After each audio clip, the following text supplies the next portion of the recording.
Baik, di video kali ini saya akan memaparkan langkah-langkah dalam menganalisis jurnal. Sebelum itu kita bakal buka jurnal dulu yang akan dianalisis.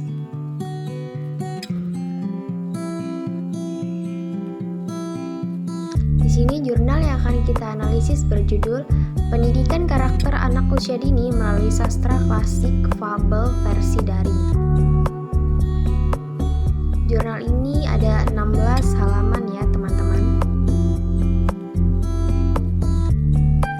Selanjutnya kita akan membahas mengenai poin-poin apa saja yang terdapat dalam analisis jurnal. Yang pertama ada judul, kemudian yang kedua ada penulis, yang ketiga korespondensi, yang keempat ada abstrak, kelima ada kata kunci, keenam ada pendahuluan, yang ketujuh ada bahan dan metode, yang kedelapan ada hasil riset, selanjutnya yang ke-9 ada pembahasan, kemudian yang ke-10 ada simpulan, kemudian yang terakhir ada daftar pustaka.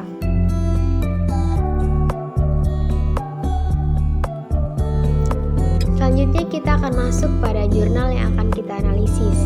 Nah, judul jurnal di sini adalah Pendidikan Karakter Anak Usia Dini melalui Sastra Klasik Fabel versi Daring. Nah, nama jurnal adalah Jurnal Obsesi, Jurnal Pendidikan Anak Usia Dini. Volume 3, Tahun Jurnal 2019. Selanjutnya yang pertama, kita akan membahas mengenai judul. Dalam jurnal yang berjudul Pendidikan Karakter Anak Usia Dini melalui Sastra Klasik Fabel versi Daring. Nah, judul tersebut sudah mencerminkan isi pada jurnal karena sesuai dengan kupasan teori-teori yang relevan yang ada di dalam jurnal tersebut.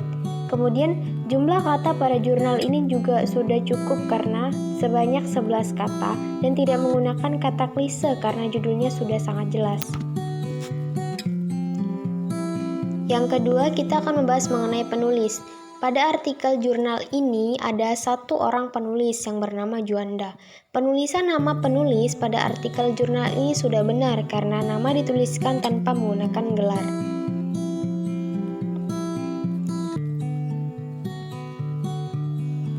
Selanjutnya yang ketiga ada korespondensi.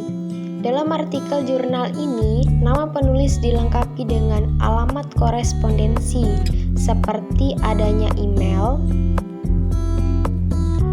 Terdapat juga nama lembaga pendidikan dan program studi penulis jurnal.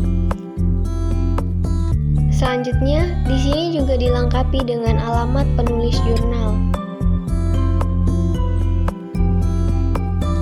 Pada korespondensi jurnal ini juga terdapat ISSN, media cetak, dan media online. Kemudian selanjutnya kita akan membahas mengenai abstrak.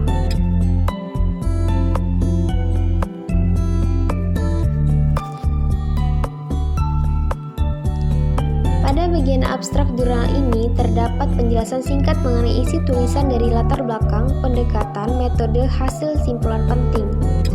Abstrak juga terdiri dari satu paragraf yang terdiri dari 200 kata. Tidak ada singkatan kutipan, tabel, gambar, dan merek dagang. Abstrak menggunakan bahasa yang jelas sehingga mudah dipahami. Nah, di sini abstrak ditulis dengan dua bahasa, yaitu bahasa Indonesia dan bahasa Inggris. Menurut pendapat saya, abstrak pada artikel ini sudah bagus. Selanjutnya yang kelima, kita akan membahas mengenai kata kunci. Pada artikel ini sudah terdapat kata kunci. Kata kunci ditulis dengan dua bahasa, yaitu bahasa Indonesia dan bahasa Inggris. Kata kunci di sini terdiri dari 3 istilah. Yang pertama ada fabel, karakter, dan anak usia dini. Istilah yang digunakan sebagai kata kunci mengacu pada bidang pendidikan karakter pada anak usia dini.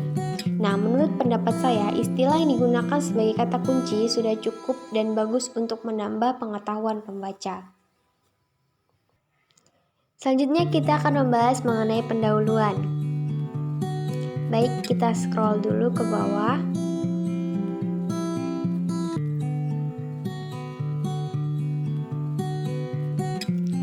Nah, pada bagian pendahuluan telah berisi paparan tentang masalah dan ruang lingkup, di mana masalahnya kondisi kehidupan masyarakat dewasa ini sangat memprihatinkan, seperti rentan terjadi perkelahian, pembunuhan, kesenjangan sosial, ketidakadilan, perampokan, begal, korupsi, dan lain-lain.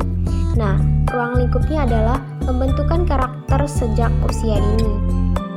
Pada bagian bab pendahuluan telah berisi paparan hasil kajian pustaka tentang perkembangan keilmuan yang terkait dengan bidang pendidikan karakter pada usia dini. Pada bagian pendahuluan juga berisi argumentasi kenapa penelitian ini perlu dilakukan. Di sini ada menurut Saryaman, menurut Marta, ada menurut Wahyu, ada juga argumentasi menurut Wulandari. Pada bagian pendahuluan telah berisi rumusan masalah, tujuan penelitian atau hipotesis yang terpadu dalam paragraf-paragraf. Peneliti memfokuskan permasalahan penelitian ini pada nilai edukasi karakter yang terkandung dalam fabel media daring.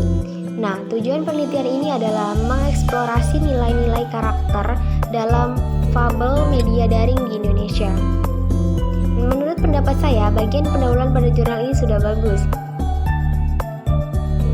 Selanjutnya pada bagian ke-7 kita akan membahas mengenai metode penelitian. Jadi di sini peneliti menggunakan penelitian deskriptif kualitatif dengan sumber data berasal dari web Kemendikbud. Dengan teknik pengumpulan data menggunakan teknik non-interaktif. Adapun validasi data untuk menguji validitas penelitian ini menggunakan teknik triangulasi data dan triangulasi metode.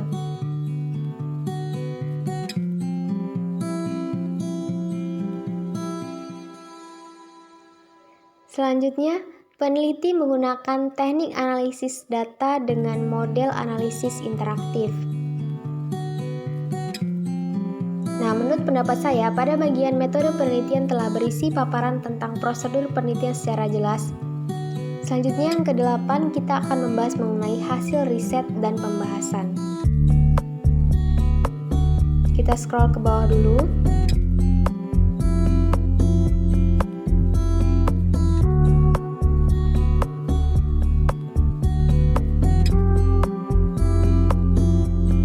Baik, stop. Pada artikel ini, bagian hasil dan pembahasan digabung menjadi satu. Adapun hasil riset selain dalam bentuk verbal juga dipaparkan dalam bentuk tabel beserta penjelasannya yang mudah dipahami karena berisi kata-kata yang sering kita jumpai. Kemudian selanjutnya pembahasan. Pada artikel ini sudah terdapat bagian pembahasan. Nah, implikasi hasil penelitian telah dikemukakan di bagian pembahasan. Pada bagian pembahasan tidak terdapat hasil analisis yang telah dibandingkan dengan temuan penelitian sebelumnya yang sejenis. Selanjutnya kita akan masuk pada bagian simpulan. Nah, kesimpulan pada jurnal ini ditulis dengan ringkas dan jelas, akan tetapi tidak terdapat kekurangan dan kelebihan pada bagian kesimpulan. Kemudian, pada jurnal ini bagian kesimpulan juga tidak mengandung sesuatu yang baru dalam bidang yang diteliti.